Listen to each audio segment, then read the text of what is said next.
Welcome to episode 2 of Hormones and Heels. Today we're diving into the menopause mindset makeover, how to see yourself in a new light.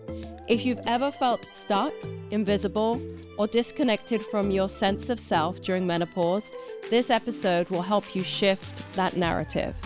We'll explore how transforming your mindset can completely change how you experience this phase of life, focusing on personal growth, setting meaningful intentions, and creating small lasting habits that can help you feel more aligned with yourself. Plus, we'll share how tools like vision boards can help you feel inspired while staying true to who you are. This isn't about a drastic makeover or being someone you're not. It's about reconnecting with yourself, letting go of outdated beliefs, and taking empowering steps to reflect the confident, evolving woman you already are. By the end of this episode, you'll have practical tools to help you feel seen, valued, and fully in control as you continue your personal reinvention. So grab your favorite cup of tea and let's get started. Welcome to episode 2, the Menopause Mindset Makeover. Hi Sabrina, how are you today? I'm good, Sandra. How are you? Amazing. I love this blue sky, It's a beautiful day, and even though it's cold in London, it's sunny. Yeah, but we are lucky to have this light, right? We are. I feel like I've been in a sea of darkness since November. When we get up in the morning to take the girls to school, it's still dark. When they come home from school, it's still dark. Exactly. So today is a beautiful day. I think it brings a lovely energy. It does. I feel when the sun is shining, my whole mood changes. Oh, definitely. I was just thinking about something during COVID, how, you're talking about the light and your circadian rhythm, but also like when you're working from home, getting changed into like something, that feels like work also sets your brain working in a different way, right? Oh, definitely. I mean, I'm a big believer in getting ready, like if you are going out to work, taking your shower, putting makeup on your face, putting nice clothes, not staying in your bottom pajama or like just a legging. Because your mind is not wired the same. I'm talking for myself now, but right. I feel like if I don't go through that morning ritual, I can't start working. Me too. And it's always, January and February are really hard months to do that, especially if you're in the UK or even in any cold country, because you want to be warm and cozy. But I do feel that it's a very good message to send to your brain. And when you feel good, like you're not in your track pants, you will do better in your work day. And then when it's time, to close your computer, put on those track pants, get cozy, get a nice cup of tea. To have a transition and an end. When you finish to work, even if you're at home, doing something that give yourself really this feeling of getting to another period of the day. Yes. You know what I mean? Not like jumping from your computer, closing your laptop and getting into the kitchen, rushing to prepare dinner.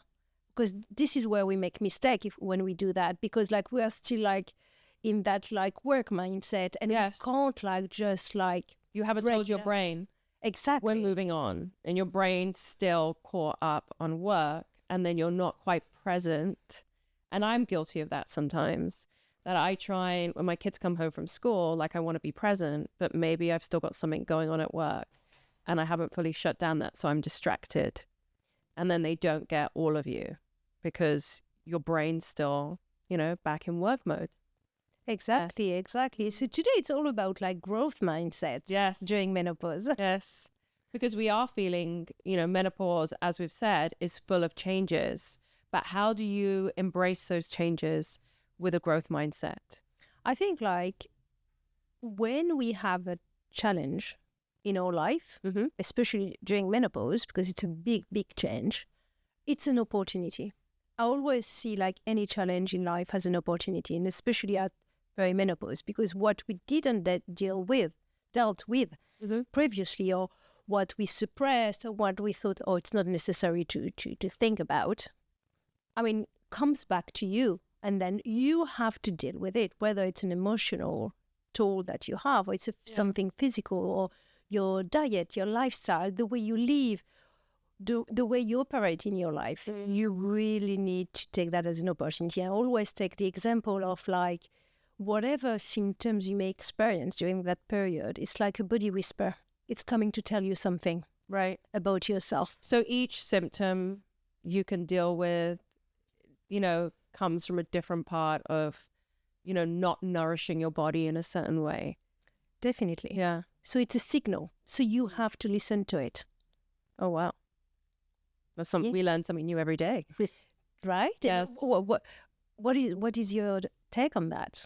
Well, I think that's really interesting because I was just thinking about alcohol and how a lot of women, I'm not doing dry January this year. Oh, you don't? I never do dry January. I never do it as well. Yeah. To be honest. But I was just thinking it's January, alcohol, and alcohol is a really big, a lot of women are affected by drinking alcohol as they're going through perimenopause. So is what you're saying that's our body our body's telling us that there's something, maybe our liver's not processing it the way it used to, right? Yeah, definitely. And I think like this is the big difference between setting your intention or your mindset and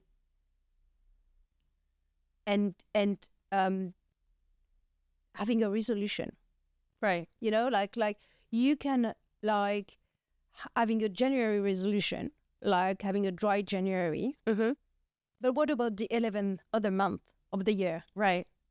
And that is true. That is exactly why I don't do dry January, because I wouldn't be. I'm more about moderation.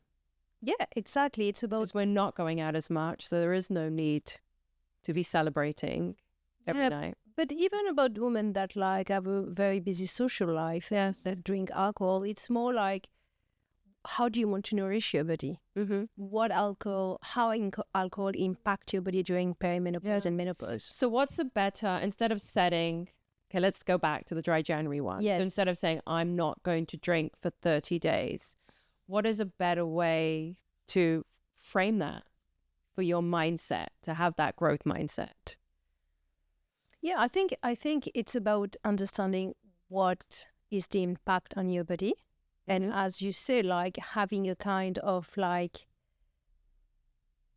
intention on when you drink alcohol and when you think it's not necessary to drink alcohol. Yeah. And how harmful it could be for your body. So what's a good statement that you can tell yourself if this is something you're doing in January, instead of saying, I'm not going to drink for 30 days, maybe I'm going to sleep more, which means that, I need to drink less. Could that, be an intention? Yeah, it could be an intention. It could be, I want to be healthy more generally, I want to be healthy. I want to feel good in my body, because I think like during that period when you have alcohol, as an example, you feel crap the next day.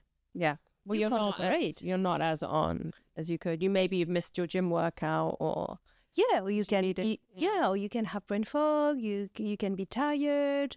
It can linger for a couple of days, and you pay a heavy price for that. So it's a choice. Right. What is your intention? To be healthy and energetic, and to be yourself fully, like it. And so then before you have that drink or open that bottle of wine at home, you can actually think to yourself that I want to be healthy. Let's make that choice. Yeah, it's exactly the same thing like when you want to lose weight. Right. You want to lose weight, and that's a big one too, because a lot of women in, their 40s and 50s going through menopause will put on, could put on weight. Yes. Definitely. It's part of it, and like especially that midsection, like weight, right? so it's very much about like, what is your intention? Do you prefer to say, I want to lose 10 kilos, and then it's a target, and you put pressure on yourself, and you get on the scale, and you see you don't have results, or it doesn't go as fast as you would like, and etc. etc. Yeah. Or you prefer to say, I want to eat healthy. I want to be healthy. Yeah. It's a completely different statement. Yeah. Because the intention you send out Yes. Is another one. And, I can relate to that because last year when I had put on some weight, that my, resolution was I want to lose 5 pounds. Did I lose the 5 pounds? No. How did that feel? Not losing the weight? Well, it makes me feel stagnant and stuck. So I think it is important, to make, we're going to talk about that in a little bit now, but, about small habits that can help you stick to, any intentions that you've made. And, creating meaningful intentions too. So I think it's important to look at what you're struggling with. Like I have a lot of women who are struggling, with feeling good in their outfits, or, struggling with having clothes in their wardrobe that don't fit them. So I think making a meaningful intention on, wanting to feel, I want to feel more confident in my clothes. And then the small steps they can take are slowly, detoxing, areas of your wardrobe. Like you could start with your tops, your bottoms. You don't have to do everything in one go. And I think you're a big believer in this too. Definitely. You know what I see, for example, in clinic, I have women coming to see me saying, I want to lose weight. Mm-hmm. And I tell them, we're not going to start focusing on losing weight. We're going to start focusing on bringing you in a place where you are healthy. And then the weight loss will come. Yeah. It will be a consequence of putting in place diet and lifestyle modification, being more healthy. Then it's like a magic surprise that comes with being more healthy. Definitely. So I think like when you focus too much on something and then you are in this mindset of like self-criticism. Yeah. Right? Well, you then look in the mirror and you're like, I'm not at my weight and I don't deserve to buy myself clothes that fit. And it basically spirals out of control. Exactly. You say, oh, I'm where I am, or it doesn't matter if I have another piece of cake. It doesn't matter if I drink one bottle of wine. It doesn't matter if I don't go to the gym anymore. Anyway, it's not what I want. So I can go on and go on and go on like that. But I think like, as you said earlier, it's more about moderation. It's okay to have one glass of wine. Mm-hmm. It's okay not to go to the gym sometimes. It's okay. But it's about like overall to try to aim to have that healthy lifestyle. What? From how you just said that, it feels so much more empowering when you turn around and say, I'm going to lose 10 pounds. Okay, it's a goal and it's measurable. But when you turn it on its head and say, my intention this year is to be more healthy, I automatically know how to get there. Yeah, right? Exactly. I know what I need to change in my diet to be more healthy. In my case, eat less crisps. But yeah, I think it's about bringing yourself more self-compassion. Yes. Right? And absolutely. To really shifting from that self-criticism to self-compassion and to bring yourself some love. So turning inwards and realizing what we really need now. Yeah. For ourselves. What, like I've heard a lot of resolutions from clients over the last few weeks, and I'm sure you have too. And most of them, like are centered, they're not intentions, right? They're all, I need to feel a certain way. I need to dress better. I need to feel more stylish. I need to get the promotion.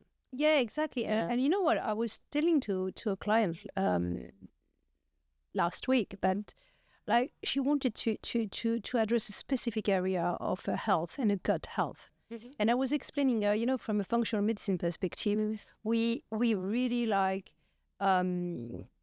screen all the different body systems, your gut health, your cardiovascular health, your hormonal health, your brain health, your mental health, etc., etc. But I was explaining it's about zooming out and zooming in. You can't just focus on one specific thing. You can, but maybe the idea would be as well to zoom out and to have a big picture of what's going on and to address maybe something else first to be able to have a result in that area. Yeah. So when you change your mindset about what you want to achieve in general, It's much better. Like you said, dry January, like it's just to focus on one thing. But what about the food people eat? How do they live? Do they sleep well enough? Yes. What are their work-life balance? There are so many things to consider. I know it's bigger than that. Definitely. Yeah. Definitely. Yeah. Well, they become meaningful and they become big changes. You start to see changes in your life. Yeah, I think it's about aligning your intention with like your personal values, the healthy being you want to be, right? It's when you say values, so I do a lot of work on the style. So I really want women to reflect their own style, but style isn't just visual. If you just purely base it on the visual, you're missing so many more elements. For example, what are their values? Your clothes demonstrate your values. What is your lifestyle? Like you and I may have the same visual for our style, but our lifestyles are completely different. So I think it's really important, like the bigger picture, right? Yes, definitely. And I think like also those intentions that we send out to be able to resonate and to be able to have like an impact in a way. I mean, or to get to the goal that we want. Right. We need to create that space for change. And I think it's very important as women that always place ourselves sometimes last. Right. Right. Thinking about our family, our parents, our kids, and always the needs of others to create that space for change. Yeah. What do you think, Sabrina? I completely agree. And when you create space, it creates space in your mind. And you have so much more clarity. And I think a lot of physical, the way your house is, like your wardrobe, a lot of that can also create stress. It's about decluttering, right? Right. Decluttering, as you said, like the wardrobe, but as well decluttering our mind with like old habits or old beliefs, that don't serve us anymore. Yeah. I think sometimes when you declutter physically, you also feel the effects mentally. Oh, definitely. Yeah. I think if you're... And then mentally, you also start seeing them physically. Yeah. I think it goes together. It's like a two-way traffic. If the room you work in is completely crowded, I mean, your mind can't be clear. Or if your wardrobe, talk about maybe Sabrina, the wardrobe. Yeah, exactly. Yeah. You can't get dressed because there's just so much noise that, you can't pick an outfit to wear. And even when you do pick an outfit, it may not even be the outfit you want. Yeah. So I think like creating that space, decluttering mentally, physically is really key, right? But sometimes like women may doubt about themselves that they can achieve what they want or they can achieve their goal, basically. Yeah. And so this is where I feel like we need to be accountable, right, for our goals. And, I'm sure you do too. And combined, we have a nice vision together. But I think it's important, to vision board them. Yes. But I think like it's very important to have a long view, on what you want to achieve, as you said, that vision. Yes. But at the same time, it's about like being yourself and authentic to yourself in the moment you want to implement things. So I love using positive affirmations. Oh, me too. Yeah. So it's very much about like rewiring your brain with positive pathways instead of having that negative self-talk. Right. Which we're all guilty of. Yeah. Sometimes we can have like negative thoughts. So it's about saying, okay, I think that like I may not be able to lose that weight or to stop having those cravings. But what could I tell myself to stop those thoughts? What do you tell yourself, you think, to stop the cravings, to stop having those cravings? Well, I obviously tell myself that I don't always need the crisps. And so maybe I'll go for a carrot and some hummus, which doesn't sound as exciting. But it's also about being organized, right? Like when you're really hungry, you're going to grab the quickest thing. Yeah, but peeling a carrot's going to take 1 more minute. So I think it's also about planning too. to tell your brain, prepare, like your brain's not always gonna, pick the right decision. But also if you prepare your brain and the carrot's cut in the fridge, I'm going to pick the carrot. Yeah, but that's where we come back to a subject, how to set your intention. Because if you set your intention that you want to be healthy, then automatically, like, you would be driven to pick a healthy choice. Right. And this is, by the way, a very good blood sugar balancing choice for a snack. So I think, like, it's about, like, as you said earlier, Shabina, like having daily habits for those new mindset. Right. And really, I think, like, probably using, like, having small daily habits, like smart goals, like very specific, very measurable, attainable, small things that we know we can achieve. Let's say, for example, like, hydration is very important during perimenopause for many, many reasons. So making sure you have 1.5 to 2 liters of water per day. So it's a very Stealing small. my kid's Stanley bottle. That's how I achieve that. Great. So you see, but maybe some people are very busy and don't drink 1.5 2 liters. So it could be like that small resolution. Yeah. And it can help you with, like, digestion. It can help you with hormones production, with your brain fog, with so many different things. It's a very tiny example, but it can have such a ripple effect on how you feel. Yeah. It really can.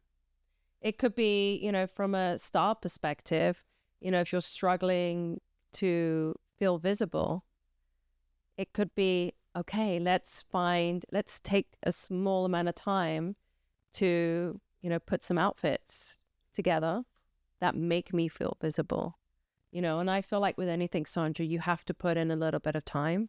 It's not something, you even remembering to drink the water, you have to create, that habit. Like, how are you going to remember to drink the water? Well, when I get thirsty, I'm going to listen to my body. I think that's but when when you feel thirsty, you're already dehydrated. Yeah. So it's about, like, as you said, finding small things. Reminders, Exactly, reminders, like having a bottle on your desk when you work, or having your Stanley bottle with you all the time. Whatever it is that works for you, basically. But it's very much about understanding that it impacts both your internal wellness, right, and in the same time how you reflect outwards and your outward confidence, right, in a way. Well, I know if I haven't drunk enough water, I've got a headache, right? And then I'm definitely feeling more cranky with everybody. So there is a link between how you feed your body and how you present yourself to the world. Because if you are cranky, you have a headache, then I'm not going to feel like putting on something cute and, getting dressed well. Like, I'm going to feel agitated. Exactly. Even delivering what you want to deliver during your day. Yeah. Just because you didn't have water. So it's those intentions, like when you step back, you zoom out, you take that big lens and you say, I want to be healthy. Yeah. So why not implementing those things? What stops you from implementing those little things every day? And when you make them yours, and they are like a second skin to you, like to drink 2 liters of water. Yeah, you create new pathways in your brain, right? New learnings. Exactly. And then you pick something else. Yeah. I wanted to do some meditation, whatever it is, you introduce what you feel is right for you. Right. So what is your experience in terms of, like, small steps that you recommend your clients to take? In terms of style, I think there's so many small things we can do to change, like, our daily habits in terms of our style. And one thing is, but when you're going to drop the kids to school, instead of grabbing, your yoga pants, put on a pair of jeans and trainers. It doesn't have to be something complicated, like a dress and boots and whatever.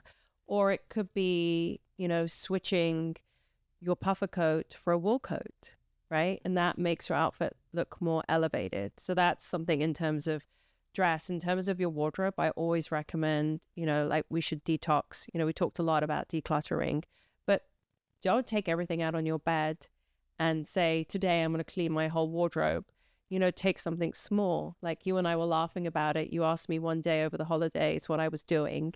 And I said I was cleaning out my sock drawer. Oh, yes, yes, I remember that. Yeah, yeah. And I said to you, it had been getting me down for a while and I needed to get the odd socks out. That's so funny because I went to buy new socks. I had enough as well. Like I couldn't find what I wanted. And then I said, I need to refresh my socks.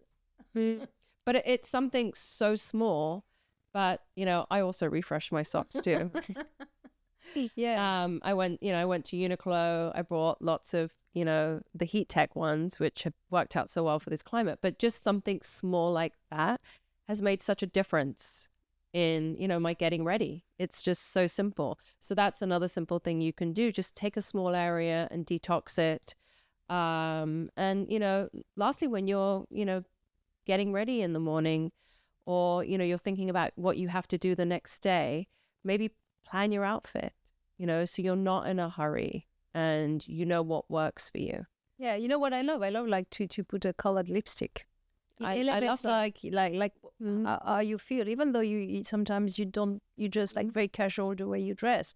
But as soon as you put a lipstick on, then you feel like you're another woman. You feel like, I talk about myself, right? And I feel more confident.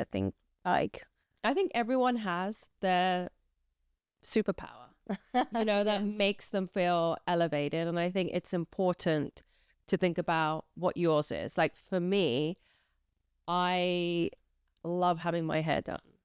So I may not be wearing makeup, but if my hair's done, I feel so much more elevated and so much happier. And, I run through my day easier. And, for you wearing a lipstick, maybe, that's your part of your superhero outfit. Yeah. I suppose when I was young, I was looking at my mom putting a red lipstick all the time, So maybe it stayed. This idea of having a lipstick before going to work. Yeah, I used to see her like putting that. I think we do. We pick up, these small habits from mothers too. Yeah, so I think like going back to that vision, the big vision, what our intention, how do we manage to know what our intention? What do we need to do about it? And I think like when we were talking earlier about the vision, the vision board.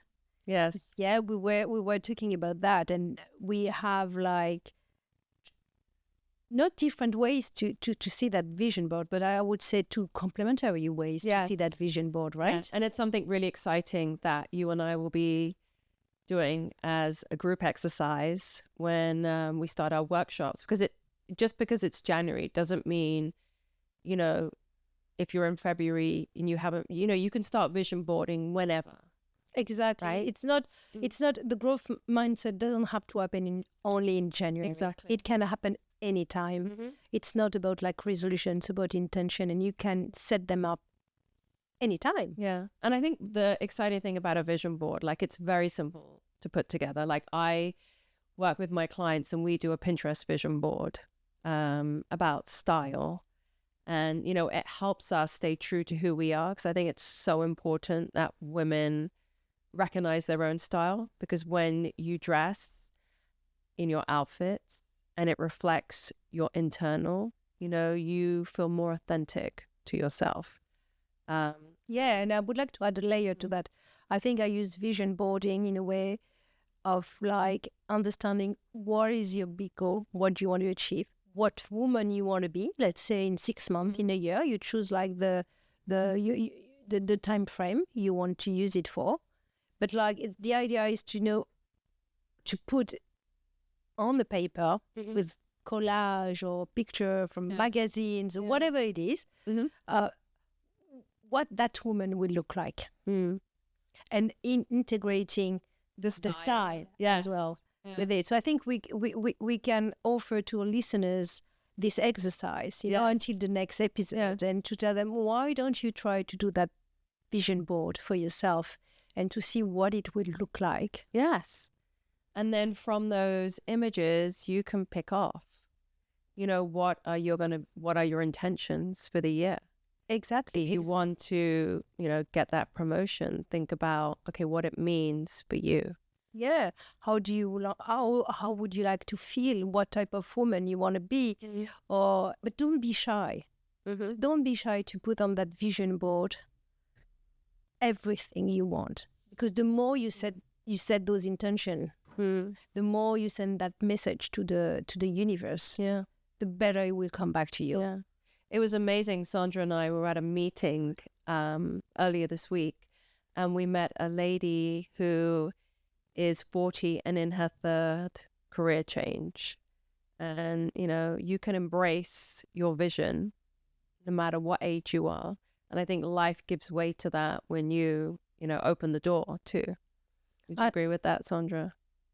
100% agree. I think, like, no matter which age you are, look at Trini Woodall. Yeah. Right? She started like her last business. She was, I think, 50 or 52. And she's so successful. I think age is just a number, right? I agree. So it's about embracing that period of life and being ourselves, being authentic, being true to ourselves, and like listening to the signals of our body, not ignoring what we are going through, and having a vision for the next stage of our life, and not thinking it's the end. It's not the end. No, menopause isn't the end. And for us, it's, we want to embrace it as an empowering new stage in your life. Definitely. So we encourage all of you to make this exercise and to see what come out of it. So we would love you to share with us your vision board. We have an Instagram account called Menopause_Reclaim Your Power. You can also follow us individually. I'm Star with Cara, and Sandra. I'm Aura and Meta, Aura and Meta, Meta. And I think, like, we would love to see some of those vision boards and see how you were inspired by this conversation. And if you enjoyed our podcast, please share. We would love to build a community of women who are going through the exact same thing, and together we can all empower each other in this phase of life. So maybe we can talk about, like, the launch of our Facebook group, right? Like, where we create that community, and we really want to have women coming, sharing, and bringing that knowledge, and that all those information that we would like to share with them. Yes. Thank you all, and we'll see you next time on Hormones and Heels. I'm Sabrina. I'm Sandra. Thank you. Thank you very much.